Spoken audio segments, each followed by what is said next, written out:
Oppositio on tekemässä välikysymystä hallituksen esittämästä vientivetoisesta palkkamallista. Mistä on kyse?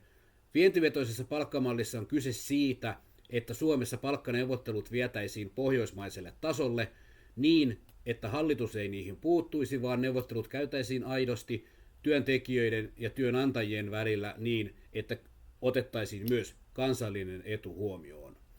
Tämähän ei oppositiolle käy, vaan he ovat nytten kolmen suurimman oppositiopuolueen puheenjohtajan äänellä, eli demareiden Antti Lindman, vihreiden Sofia Virta sekä keskustan Antti Kaikkonen ovat kaikki todenneet, että tämä malli vie naisvaltaiset julkiset alat ikuiseen palkkakuoppaan.